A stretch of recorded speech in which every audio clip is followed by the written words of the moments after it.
My dad taught me a lot of what not to do for the most part. Hello,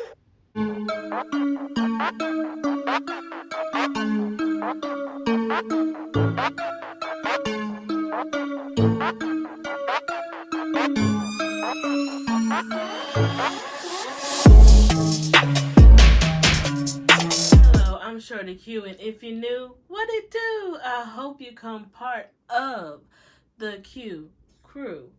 It's free to subscribe. I know you're going to, right? Okay, so let's get into the video. So I have my iPad and I have my notes here. Oop. Goodness. Okay, I was trying to find out which one I was going to do. But I think I want to do this one. This is what my dad last taught me before he passed away. Remember, you guys, comment, like, subscribe, and let's get into this video. So, I don't know when I'm going to put a video out about my relationship with my dad. He has now passed away 11 years ago. And he had a really rough childhood and a really rough life. He mentally struggled a lot with anything that was big that came in his way. And one of the things that really took a toll on him is when my grandmother, his mother, passed away. And he seemed to get into a depression that he never really came out of. And that is just to put it short.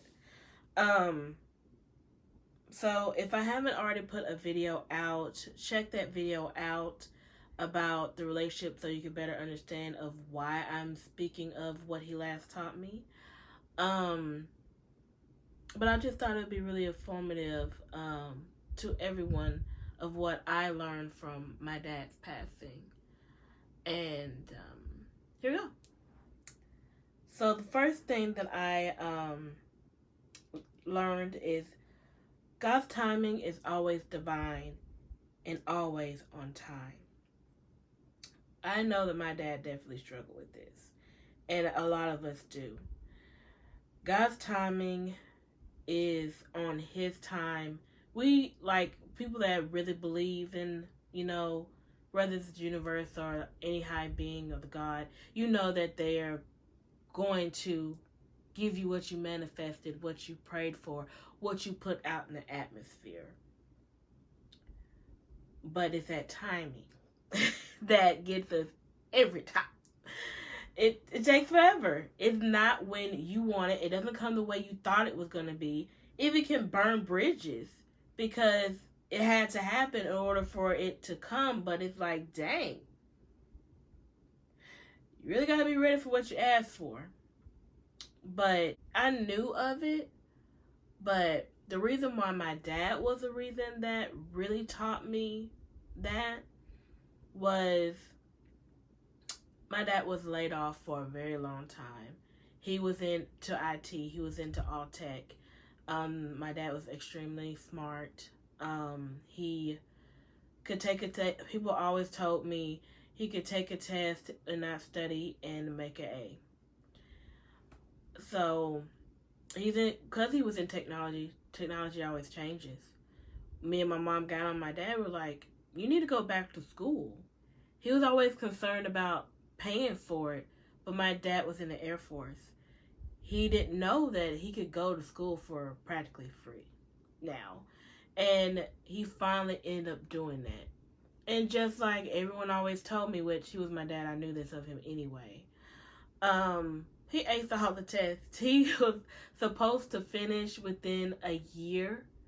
And I think he was finished before 9 months. He even had a job lined up for him. And someone was assisting him on getting they assisted him with getting the classes done. And they were also assisted with him getting the first job landing once he got his degree. So he was going through it with flying colors. and he had a job lined up and things were looking great. He was so perky and back to the dad that I always knew for him to be. Well, he never did finish graduating because he passed away. Me and my mom's been getting on him for years that he should have been and took those classes. He should have been got that taken care of so that he could get the job that he deserved for the pay that he deserves. And that's one of the reasons why he was also laid off. He was like, I'm smart. I know all this stuff. I've been doing this for years. I've been a manager and supervisor managing over all this. So you're going to pay me what I'm worth. But unfortunately, with the field that he was in, he had to show the education behind him because his education was so old at that point. You have to actually go in and do the work. When there's a blessing for you, are you going to be at the door to open? The blessing's always available for you. No one else can block it but you. Number 2, most people always know this one. Life is short. I've already just told you, don't wait. Life is short. Don't wait forever or too long. You should be doing it now. That's why I'm doing this YouTube now. I know this. I'm aware of this. So I'm here to tell you, do it. I'm just going to keep it short because life is short. Do it. Another thing that's very hard for people to get is to have faith. When you're trying to go and achieve something, and if you're negative about the whole entire process, it's not going to come to you. You cannot have that attitude. I had to learn that the hard way myself. I always thought that God was always going to help me at the very last minute, or at my very last dime, and then that's when he'll help me. I knew that I had to, if God helped those who help themselves. So I always knew that I had to go out there and help myself, go out there and do it. I did that part, but I would constantly, the parts that I couldn't control, take care of it when I couldn't. And in turn, that gave me anxiety. In turn, that stressed me out. For the most part, it stressed me out. I didn't get anxiety until 2020, and that first time it ever surfaced of me having anxiety was when I was a child. Didn't know it was then. But anywho, not to derail back from what I'm talking about, it was unnecessary. I would put it in God's hands, and then I would take it right back out. You need to put it in his hands and leave it there. And have faith and believe he'll take care of it. Because time and time again, has he not always done that?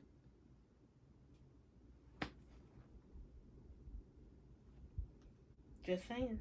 I know a lot of people do all types of things to get into heaven. But in true honesty, you don't have to be perfect. And that's my belief. I know other people may not believe that. No one is perfect. But my dad's life, what he did, if he can make it there. I'm referring to him not being a good father. He didn't do anything else crazy, you guys. Because I truly believe he did, then anyone can. How do I know? I just know. If you want me to go into detail, I can.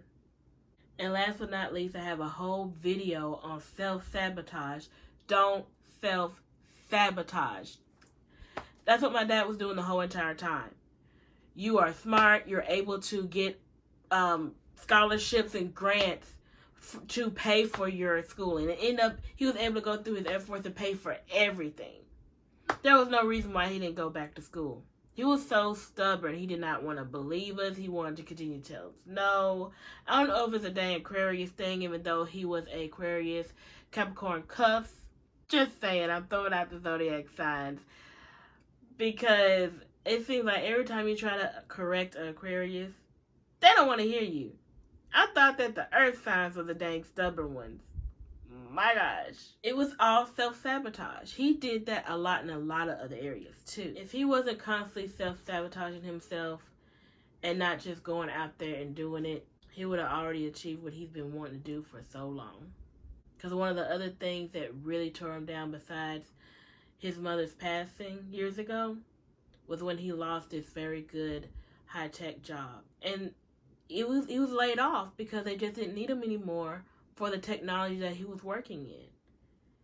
And because things are so advanced and change all the time, all he had to do was go to school and go right back in the same stuff he was doing, just in different type of software and technology and engineering. Yeah, my dad taught me a lot of what not to do for the most part, my whole life. Well, the time he was here. That's all I have for you guys. Let me know what you think about anything that I said below.